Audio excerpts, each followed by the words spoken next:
This is Lennox here. Gonna be doing a solo game of Axis and Allies 1941. So, yeah, see you at the end of round one. Okay, end of round one. Let's take you through what happened here.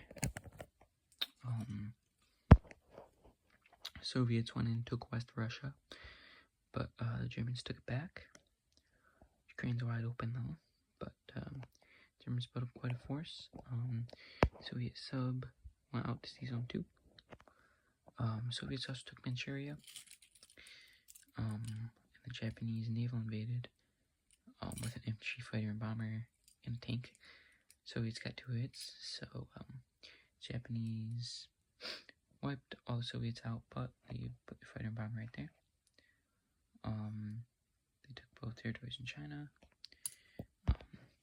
Germans took the Middle East, but the British cleaned them out. This guy moved up 1. Guy from Australia came over to India. Battle here. Everything the Japanese had in Sea Zone 31 is now gone. So there's just 2 British destroyers left. Sea Zone 29. Aircraft here is gone. Fighter came over to the Middle East. And the American Navy over in the Atlantic is gone. German sub wiped it out. It also wiped out the destroyer, but the British transport was able to take the tank over safely. And finally, the Americans are coming over from the Pacific, and they also built up over in the Pacific a little bit as well. So that is the end of round 1. Round 2 should be interesting. So see you then. Okay, end of round 2 here. Germans took Karelia, and other than that, just building up. The German sub is gone, so the German Navy completely wiped out. The Americans came over from the Pacific. They're also sending over a transport. Maybe get some troops over to the British Isles. The UK took North Africa and Southeast Asia. So that's that. Japanese building up. And yeah, US doing its thing. Soviets haven't done much. And yeah, that's about it. See you at the end of round 3. Alright, end of round 3.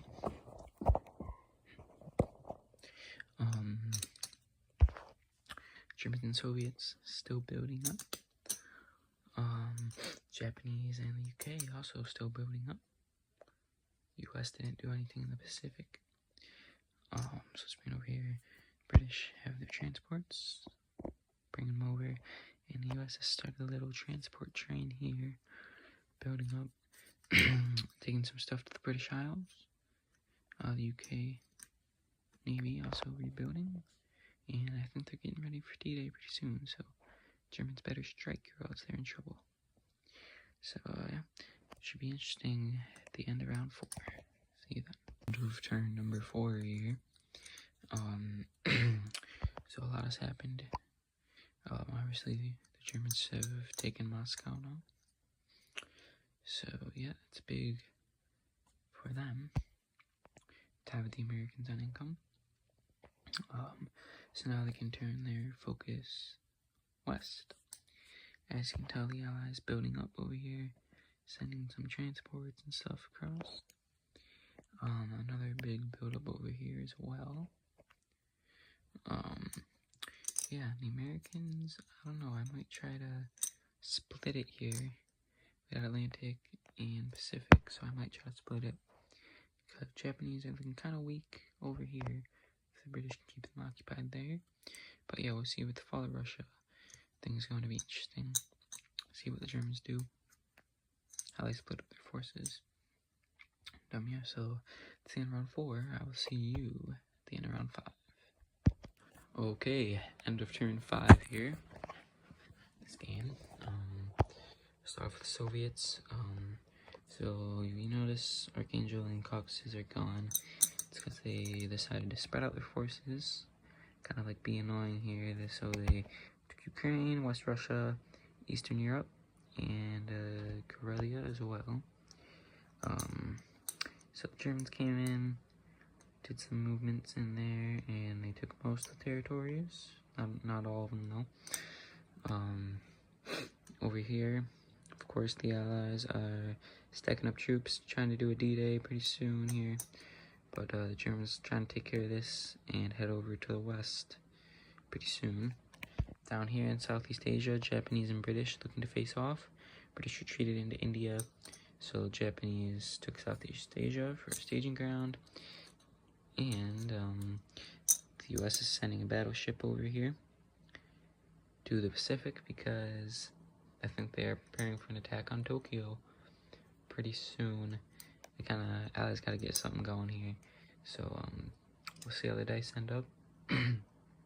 Next turn, probably have a few battles happen, and yeah, we'll see you at the end of turn number 6. Alright, end of round 6 here. So the Germans took a few more of the Russian territories here. Japan and the British did not fight in India. The British backed off, they left one guy, so Japan took India over.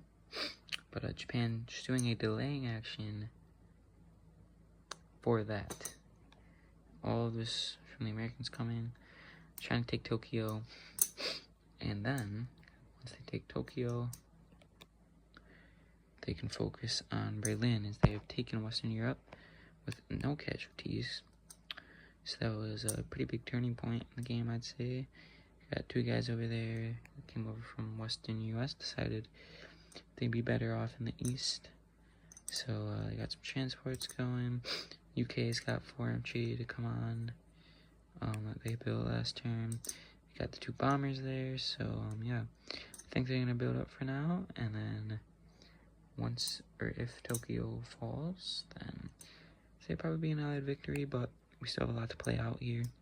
So we will see what happens at the end of round 7. See you then. Alright, end of round 7. And sort of a lot of stuff has happened here. So let's start off down here. We got Japanese and the British. British again doing the same thing they did before, is retreating, so Japanese moving up. Germans took back Western Europe, so that's kind of halted the Allies over here in the west, but they have one final push in them here, as if we go over to the Pacific here, the Japanese Navy is destroyed. So see, there's no Japanese ships on the board, so British pulling these guys away so that the Americans can eventually take Tokyo. At least that's what the plan is. So yeah, I mean, we will see what happens, but Americans gonna take them a few turns, so we'll see what happens over here, see what surprise Japanese stuff is. I feel like the British are probably done retreating.